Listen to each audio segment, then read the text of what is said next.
अस्सलामुअलैकुम नाजरीन, आप देख रहे हैं JN न्यूज़ और मैं हूं आपकी होस्ट रुबीना चौधरी।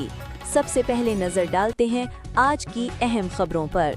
मरवत इंसानियत की खिदमत के जज्बे के तहत शाह वेलफेयर ऑर्गेनाइजेशन ने आज जिला लकी मरवत के दौरा इफ्तितादा इलाके सुलेमान खेल में 300 यतीम और मुस्तहिक खानदानों में रमजान मुबारक के मुकद्दस महीने के पेश नज़र राशन तकसीम किया। राशन पैकेज में आटा, चावल, घी, चीनी और दीगर अशिया खुर्दनोश शामिल थे ताकि गरीब और नादार खानदान माह सयाम में किसी हद तक सुख का सांस ले सकें। राशन की तकसीम के मौके पर मुस्तहिक अफराद के चेहरों पर खुशी और इत्मीनान नुमायां थे, क्योंकि महंगाई के इस दौर में इस किस्म की मदद इनके लिए किसी नेमत से कम नहीं। कई बुजुर्गों और बेवाओं ने शाह वेलफेयर ऑर्गेनाइजेशन की इस काविश को सराहते हुए कहा कि ऐसे फलाही इक़दामात मुआशरे में उम्मीद और भाईचारे को फ़रोग़ देते हैं। इस मौके पर शाह वेलफेयर ऑर्गेनाइजेशन के चेयरमैन हाजी शाकिरुल्लाह खान ने कहा कि रमजान मुबारक हमदर्दी, आसार और ज़रूरतमंदों की मदद का महीना है। इनकी तंजीम हमेशा की तरह इस बाबरकत महीने में यतीमों, बेवाओं और गरीब खानदानों की मदद के लिए सरगर्म अमल है।